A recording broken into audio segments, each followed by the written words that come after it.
Hello everybody, welcome to this introduction to sound video with Fiona McDonagh from Lámh Clinic here in Gort in County Galway. So I'm here in my clinic space, and my little disclaimer before we start off is I am a holistic therapist, not your video maker. But I will endeavour with this video to try and introduce the concept of sound bathing, sound therapy to you. So don't forget, this is only a taster session, so really the best way to experience it is probably in person. You can find lots of different types of sound therapy, and whether it be gongs or Tibetan singing bowls or chanting on the likes of YouTube or different websites or whatever. And absolutely it can be a great thing to partake in and have a listen, tune into, and see maybe what you prefer one over the other. But nothing quite beats the whole experience in person, and actually experience is also one of the best explanations. I run sound baths here in my clinic space here in Gort, where I give people a recliner chair and they lie on a sheepskin rug on the chair with a blanket and an eye bag on, and there's that sense of being totally enveloped in the sound. Now, oftentimes when you attend a sound bath, you're lying on the floor, and there's absolutely nothing wrong with it. I've partaken of a lot. That's the first one I ever went to. You still get a benefit from it, but the whole idea of bringing in the recliner chair, so I call them a luxury sound bath, was dropped in by somebody who had had knee surgery, said she'd love to attend, but she didn't think she could get up off the floor. And she said to me she felt that sense of being enveloped. So it's like that, you're kind of lying in a hammock. So that's what I do here in my clinic. Now, the whole science behind sound bathing is that when these instruments are played, they vibrate at the equivalent of our theta brainwave. And a theta brainwave is the brainwave you would be in if you practice regular meditation. But that's also achieved if you do a repetitive action like knitting or crochet or colouring. You may remember those meditation colouring books that came out a number of years ago. So you're alert, but you don't have to focus on what you're doing. So that induces, that theta brainwave induces that meditative kind of sense in your body. So when you attend a sound bath, you're bathed in the sounds of these instruments that vibrate at the equivalent of that theta. So I have a small selection of my instruments here to just give you a little taster of what they are, and then I'll finish up by playing these gongs for 5, maybe 7 minutes, something like that. And like I say, a taster is only a sample, so there's loads of places where you can find resources of this kind of thing for longer, but nothing quite really beats doing it in person. So when I begin a sound bath, I always start with chanting. I find chanting a really nice way of getting me in the zone, as it were, and it's a lovely flow from a little bit of voice where I speak a little bit at the beginning to go into voice, to going into the instruments. And I always start with timshaws, so they mark the beginning and the end. Timshaws are also known as Chinese cymbals. They are aligned to a particular note. So yeah, you just hit them together and let them ring. They're beautiful, really, really like them. They're very clear. This bowl here, this is a Tibetan singing bowl, handmade. You can kind of make out the hammer mark on it there. Most of my bowls are handmade, actually. They're made between 7 and 9 metals. You can see this one has a bit of brass in it and a little bit of copper, definitely. I don't know exactly what any of my singing bowls are made from. I don't know the exact age of any of my bowls because they don't come with, their ingredients or that kind of crack. So I have a couple that are antique. So I know 2 of them are much older. So this is the C note. So C, each chakra of your body is aligned with a note. So C is the root. So I'll give you a little taster of that. So this is using a mallet to play it.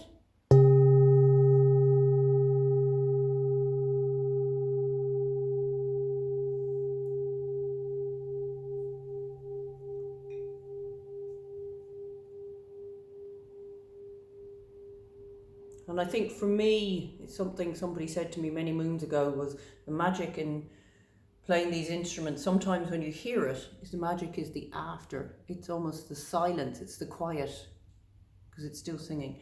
So, and this is what we use to rim. So to rim, we activate the bowl by a little tip.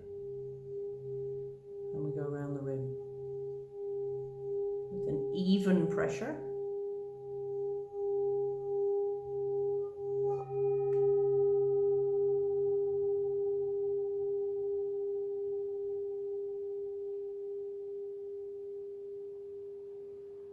Now for me, I have about 13 bowls. And I did have a bowl once that I couldn't get to rim like that. So that bowl and me did not resonate together. So I actually had to bring it back. And I bought one other bowl that I have to say I could rim and I could play no problem. It didn't fit in with my family, as I like to call them. So to me, these are members of my family. So this is, this bowl is tuned to the note B. So B is in relation to our crown chakra. So I'll just give you a little demo.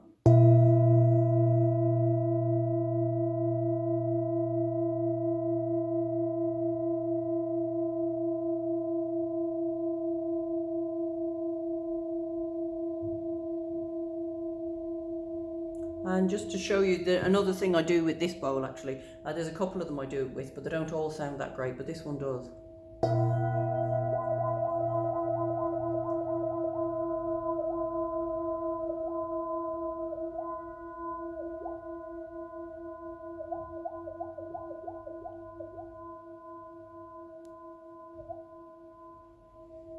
So you're merely opening and closing your mouth and creating an extra cavity. It's pretty awesome. I like that one. So yeah, those are only two of the sound bowls that I have. And then these guys are a couple of chimes. So chimes come in various ways. You often find them on a wooden board and them hanging down. I bought mine separately, as in they're all individual. I quite like them that way because then I can change the arrangement of them. This one is the first one that I ever bought. This is tuned to 528 megahertz. It's to realign DNA and connected to our heart, that megahertz. So I'll just give you a little demo of what this one sounds like. So as you can see, it's sizable, that one. That one's not small.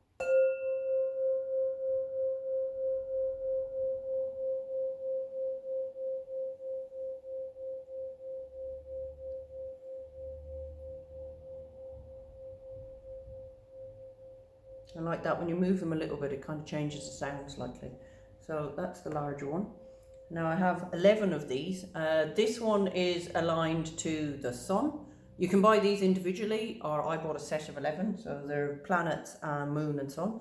I quite like these. They are, for the size of them, so in my hand, it's just about the length of my hand. They have quite a good sound.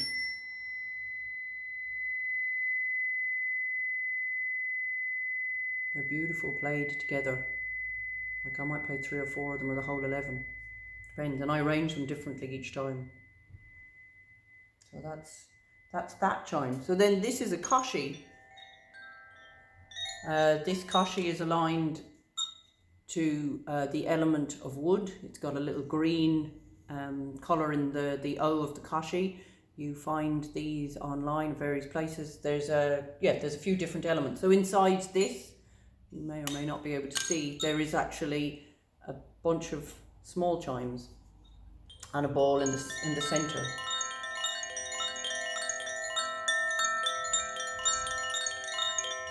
To me that sounds like little fairies.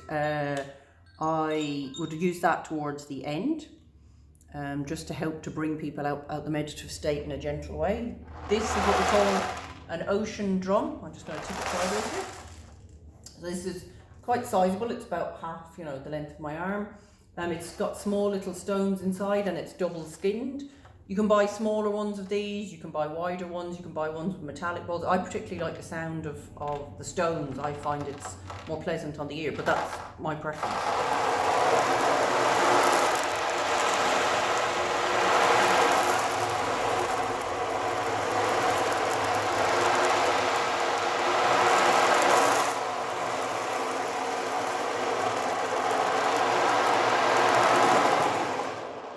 So for me, that's quite meditative to play as well. It's really, I find that a nice way to finish. Now, every sound therapist or every sound bath facilitator, sound bath meditation facilitator will play their instruments as they would like to. There's no right or wrong within that. It's what kind of works for you, or what you like, or what your ear maybe likes. And maybe if you're musically trained, you play them in a different, you know, it's all intuitive play. It's lovely. And this is a rattle. So at the end of the sound bath, I will play a rattle to almost seal up people's chakras, to close in that energy around them, because they're quite open to receive in a sound bath. So therefore I like to it kind of shakes it all down a little bit. So this is the way I finish, with just that guy. So what I'm going to do is I'm going to play both of these gongs a little bit. This gong here, try and turn the camera just a smidgen so you can see the image. That's these are both PAISTE gongs. I have a smaller one as well. That's a Chinese wind gong. This is a planetary gong by PAISTE, and this is Mercury, who is the god they're deemed to be the god of communication and healing. This is a symphonic gong made by PAISTE. This is one that they would have started making about 100 years ago, would have been the beginning as such of PAISTE making gongs, not my very gong itself, but this symphonic gongs.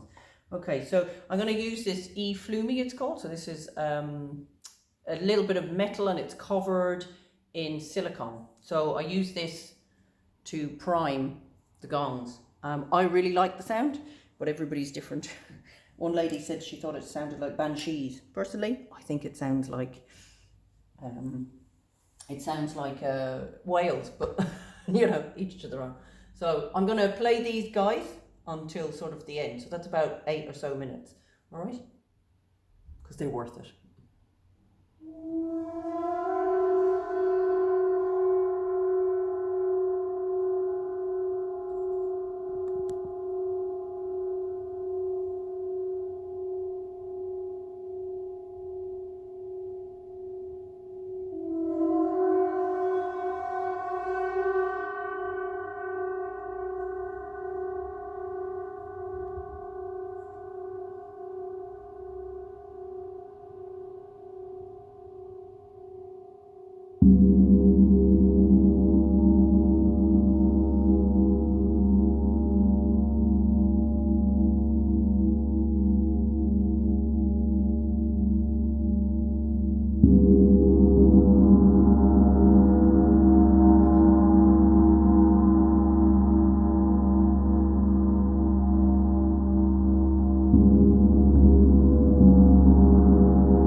So as I say, it is really only a brief little introduction into what they sound like. So if you can imagine multiplying that possibly about 9 or 10 times. I usually hold my sound baths for 90 minutes. They say 45 is the optimum. So I just find the 90, yeah, it really helps people to rest, rejuvenate, restore. It's amazing what it can do for people. Meditation itself is great. Sound bath meditation is a very passive form of meditation. I sometimes refer to it as lazy person's meditation, because you don't have to really do anything bar show up and receive, and that is pretty magical. I attended my first about 9 years ago, and I had the most amazing experience. That this is what happened for me. So yeah, do look into it further for yourself when we come beyond the current lockdowns we're in. I'm sure there will be a group near you that you can attend. Just make sure that you bring enough to keep yourself warm, because when you lie, your temperature will naturally drop, and in a meditative state people's temperature can drop even further. So just to be mindful of that, I would always suggest to people, bring whatever you need for your comfort. If they're doing them in my clinic, they don't need to bring anything, but that's the way I roll. And me and my babies, we like to travel. So if you have a venue and you would like us to be there, we have been from Northern Ireland down to the shores of Cork, from Dublin to I think pretty far into Connemara. So yeah, I've attended been one of the facilitators at the Mind Body Experience before, and I brought 1 or 2 of my gongs actually up to Dublin. And yeah, if I was in person with you, I would gladly, let you handle my instruments, and you could see the weight of them and see how they look in real time. So I do hope this has answered perhaps any questions. Maybe it's opened up more, and hopefully sometime in the future I will get to meet you in person. I do hope you've enjoyed it, and enjoy the rest of your day. Thank you for watching.